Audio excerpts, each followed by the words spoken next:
흔히 세계는 하나다라는 이야기를 하곤 하죠. 지난 4월 이후에 한 4개월 동안은 이 말이 가진 원래 뜻과는 조금 다르긴 하지만 그래도 세계가 정말 하나가 된 마음이다 느꼈던 것 같습니다. 트럼프가 전 세계를 상대로 상호 관세를 부과했는데 미국과 협상에 나가는 과정이 굉장히 치열했고요. 모든 나라가 그랬습니다. 그리고 전 세계 언론들은 한마음으로 트럼프를 비판하기도 했습니다. 우리는 당초 25%에서 15%로 관세를 낮추는 협상 극적으로 타결하긴 했는데 앞으로 이 후속 협상 굉장히 많은 과제들이 남아있을 것 같습니다. 그리고 조만간 이뤄질 한미 정상회담까지 대비해야 될 부분들이 상당히 많은데요. 오늘은 이 이야기 나눠보도록 하겠습니다. 대외경제정책연구원장 지내신 김응종 고려대학교 특임 교수님 전화로 연결하겠습니다. 교수님 나와 계십니까? 네, 안녕하세요. 예, 안녕하십니까 교수님. 네. 8월 1일 이렇게 중요한 날이 될 거라고는 별로 생각을 못했을 것 같아요. 네, 자, 그렇습니다. 상호 관세율 이제 정해졌고요. 트럼프가 행정명령에 서명한 것으로 전해지기도 했고요. 부과 시점이 8월 7일부터라고 하는데 교수님 총평부터 한번 해주실까요? 네, 일단 전반적으로 미국이 이제는 앞으로는 미국 시장, 세계 최대 시장에 들어올 때는 입장료를 내야 된다. 기본 입장료가 있다. 예. 이거를 전 세계에 확실하게 각인시킨 그런 상황이었고요. 그리고 이거 기본적으로 이제 불공정 협상이죠. 왜냐하면 미국 제품은 전부 다 0%로 들어가고 반대로 이제 반대는 다 최소한 15%를 매기게 되는 거니까. 근데 이제 그것에 대한 논리는 뭐냐면 너희들이 비관세 장벽이 많으니까 이제 그런 것이다 이렇게 얘기를 해서 상당히 공정하게 리시프로컬하게 그렇게 하는 것이다라고 얘기를 하고 있지만. 어쨌든 간에 자유무역은 끝났고 그리고 지난 20년 동안에 우리가 얘기해왔던 FTA 시대 이것도 서서히 저무는 게 아닌가 이런 생각이 듭니다. 뭐 최근에 노동통계국장 마음에 안 든다고 잘라버리는 걸 보면은 확실히 상식적이지는 않은 상황이 계속 이어지고 있는 셈이니까요. 자, 그런데 주말에 나온 뉴스를 보니까요. 만약에 지금 공화당 지지율이 쭉쭉쭉쭉 떨어지고 있고 다음 대선 때 민주당으로 정권이 바뀐다고 해도 그럼 민주당에서 관세를 포기하겠냐? 뉴욕타임스가 이렇게 보도도 하더라고요. 결국에는 세수가 문제가 될 거라는데 그렇다면은 이 상호 관세가 이른바 뉴 노멀로 가게 될 가능성 이런 것들은 어떻게 보십니까? 역사적으로 봤을 때 관세라고 하는 것은요. 한번 책정이 되게 되면 잘 안 없어집니다. 그 과거에도 그랬고요. 과거에 이제 미국이 관세율이 높았던 데가 1890년대 그때 굉장히 40몇 %로 높였습니다. 그리고 이제 그 다음에 또 1930년에 또 새로운 법을 도입해서 이제 관세를 굉장히 높였는데 두 번 모두 경우에 그 관세가 그 다음에 계속 조금씩 낮아지게 했습니다만은 몇십 년에 걸쳐서 이렇게 낮아져요. 가장 큰 이유는 뭐냐면은 관세가 이제 책정이 되면 미국 국내에요. 바로 그러한 관세의 높은 장벽 때문에 이익을 보는 집단과 산업이 생겨나게 됩니다. 여기서 강력한 목소리를 내기 때문에 사실은 정치적으로 이걸 없애기가 어려워요. 그래서 지금 이 관세도 그다음에 민주당 정권에 들어선다 할지라도 마치 아무 일도 없었던 것처럼 그런 식으로 바꾼다는 것은 우리가 기대를 해서는 안 된다. 이렇게 보고 있습니다. 그렇다면 이게 뉴 노멀이 됐을 때 문제가 되는 거는 과연 이게 미국 경제에 도움이 되겠냐 이런 부분일 것 같은데요. 제가 조금 전에 노동통계국장을 갑자기 해임했다 이 말씀도 드렸는데 이 배경이 된 게 미국의 고용지표 굉장히 탄탄한 줄 알았는데 이번에 굉장히 부진하게 나왔고요. 5월과 6월의 지표도 기존에 늘어났던 거에서 왕창 줄여서 10,000명대 증가로 이렇게 낮춰잡았단 말이에요.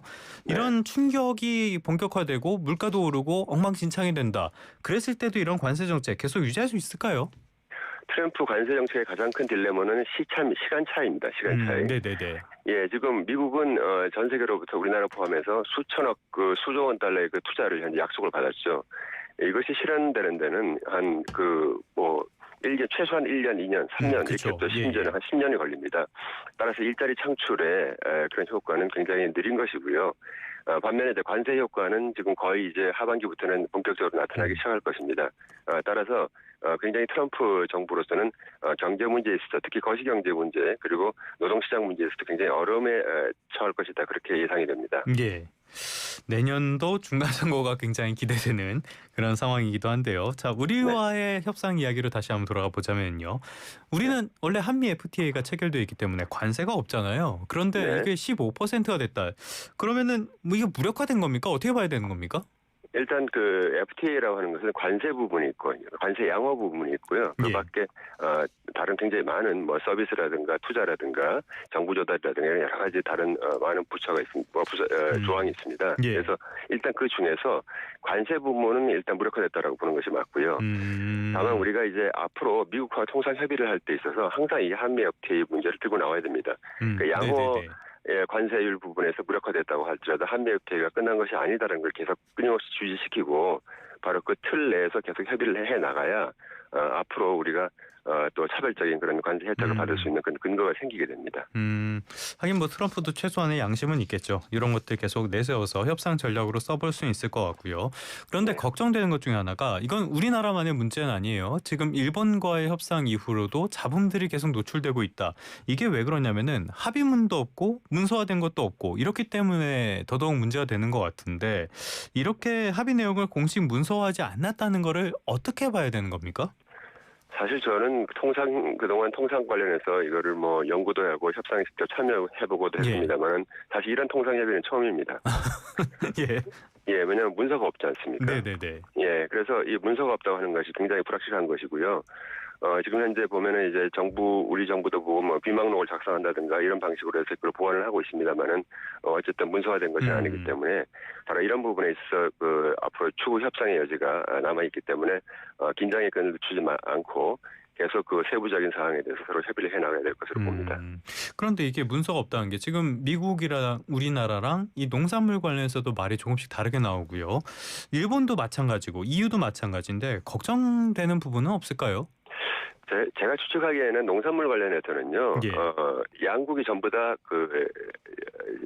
거짓말을 하지 않고 있다고 생각해요. 네네. 자, 우리나라 입장에서는 만약에 쌀 수입 추가 개방을 막았고 쇠고기 30개월 그걸 막았다. 그 말이 사실일 수가 있습니다. 그리고 예. 미국 입장에서는 농산물에 대해서 추가 개방을 약속했다라고 할 수 있는데 결국 거기서 나오는 제3지대가 있습니다.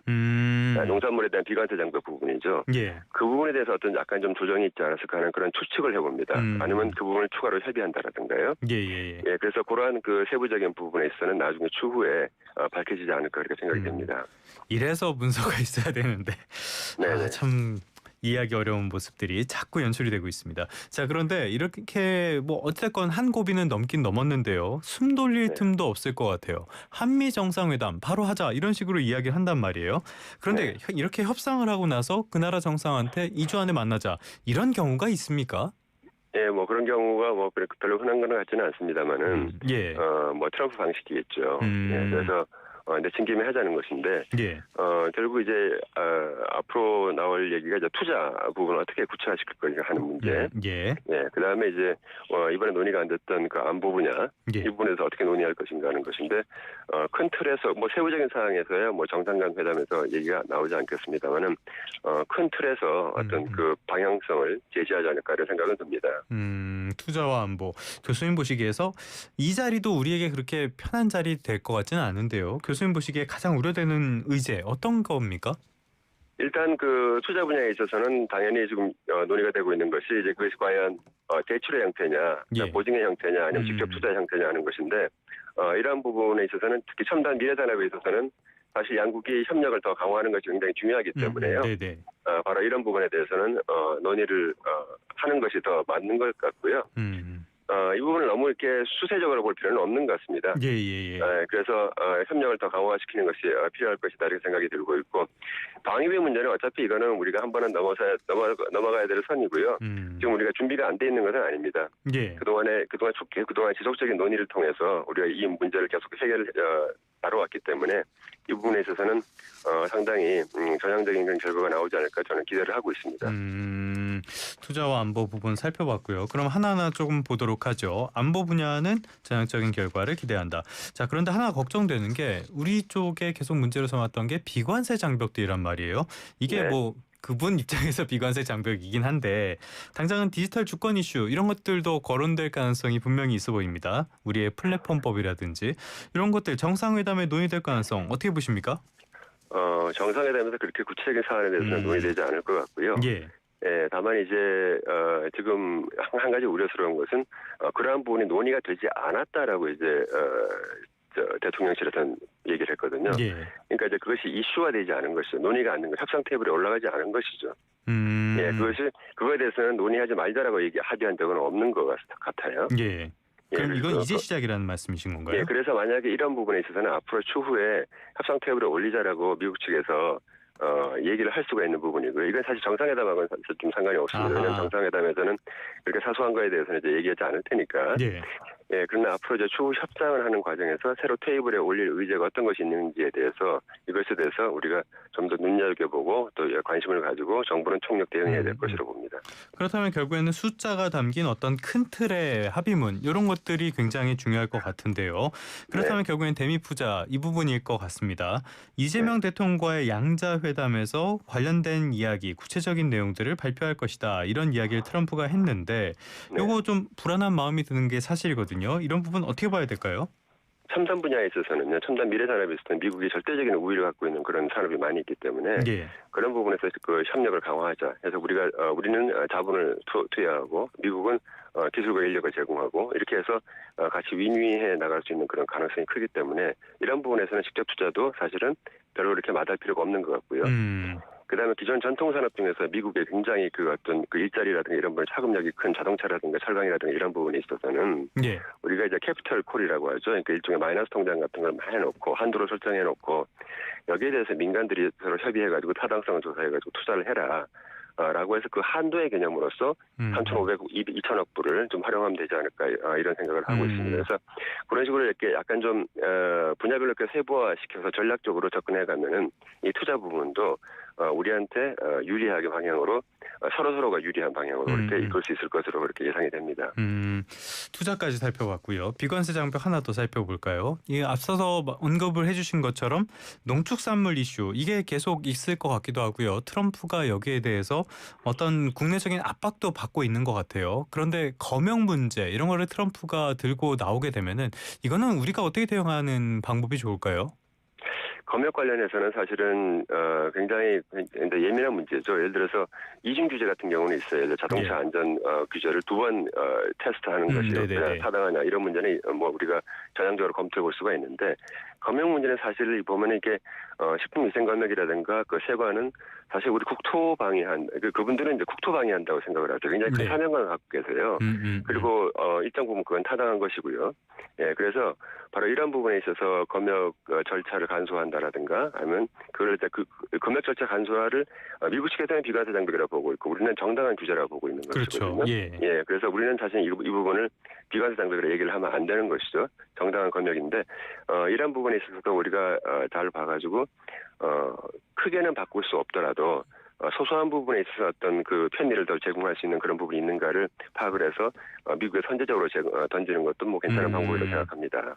그 인도 상황도 우리가 좀 참고해볼 만하지 않을까 싶은데 인도랑 지금 협상이 잘 안 되고 있는 거, 뭐 모디 총리와의 관계도 삐걱된다고 하잖아요. 이런 부분들도 인도가 농축산물 이걸 양보를 안 하기 때문이라는 이야기가 나오는데 우리에게는 어떤 유리한 점, 뭐 조선 같은 거를 생각해볼 수 있을까요? 예, 조선 같은 경우를 생각해 볼 수가 있고요. 그 제가 앞서 말씀드린 대로 식품 농산물 검역 관련해서는 큰 틀에서는 그대로 유지하는 것이 맞다라고 제가 말씀드렸는데 그렇게 가는 것이 맞고 인도의 경우는 사실 우리가 한 인도 세파도 해봤습니다만 악명 높습니다. 절대로 안 열어요. 그 나라는 그 굉장히 그 경제 발전의 성장 전략에 대해서 보호주의적인 경향이 대단히 강한 나라입니다. 네, 굉장히 놀라워요. 네, 가서 이제 지금도 여전히 논쟁 중이에요. 수출 주도로 성장할 것이냐 아니면 수입 대체로 할 것이냐. 우리는 이미 몇십 년 전에 이미 이것이 다 끝났다고 결론이 다 났다고 생각하는데. 그렇죠. 국가 재건 최고회의 때 끝났죠. 그거는. 이미 다 끝났다고 생각해요. 60년대 이미 다 끝났다고 생각하는데 인도는 아직도 그 논쟁 중인 나라거든요. 그리고 그러한 정책을 지킬 수 있을 만한 그런 경제 규모를 갖고 있고 특히 지정학적으로 굉장히 중요한 위치에 차지하고 있기 때문에 미국이 함부로 할 수 없는 그런 부분도 있습니다. 그래서 이러한 부분에서 계속 버티는 것이 필요하다라고 생각을 하고 있고 특히나 그 모디 지금 정부가 굉장히 국민들의 뭐 나쁘게 얘기하면 포퓰리스트고요. 좋게 얘기하면 국민들의 그 요구 사항을 잘 받아들이는 그런 정부입니다. 지지율 높잖아요.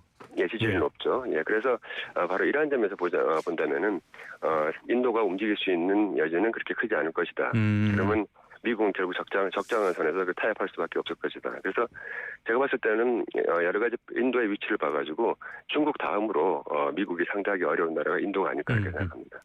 알겠습니다. 인도 이야기까지 해봤는데 결국에 중요한 거는 이 정상회담에서 어떤 이야기가 나올 것인가. 그런데 트럼프 스타일을 생각을 해보면요. 또 전혀 생각지도 않았던 거 툭 던질 가능성도 있는 거잖아요.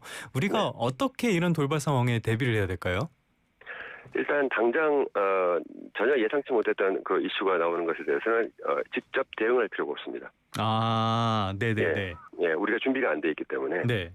대응할 필요가 없고 틱택 뭐 해가지고 이렇게 그대로 대응하는 것은 굉장히 스스로 함정에 빠지는 꼴이 되기 때문에 그냥 넘어가야 됩니다. 웃고 말아야 된다. 예. 그냥 넘어가야 됩니다. 그냥 넘어가고요. 그다음에 이제 나중에 가서 이 부분을 갖다가 종합적으로 분석하는 것이 필요하다. 그리고 이렇게 수세적으로 생각하지 말고요. 우리가 가서 요구할 거라고 선뜻대로 요구를 해야 됩니다. 예를 들어 지금 미국하고의 그 인력 이동 문제에서 굉장히 문제가 많이 있거든요. 예. 전 세계 모든 나라들이 다 좀 문제를 좀 갖고 있는데, 과연 우리가 투자를 통해서 우리가 한미 간의 그 여러 첨단 분야에서 협력을 하려 그러면 거기에 대한 제도적 기반을 너희들이 마련해 줘야 되는데 지금 이거 아닌 것 같다. 인력 이동이 더욱더 활성화될 수 있도록 그렇게 제도적 개선 노력을 보여라라고 선제적으로 이렇게 의제를 던지는 것이 굉장히 중요하다 이렇게 생각합니다. 뭐 우리가 무조건 수세로 갈 필요 없이 우리도 쓸 수 있는 카드가 충분히 있으니까 이런 것들도 활용을 해서 우리에게 유리한 결과를 이끌어내는 그런 과정이 필요하겠습니다. 지금까지 김응종 고려대학교 국제대학원 특임 교수와 함께했습니다. 오늘 말씀 잘 들었습니다. 네, 감사합니다.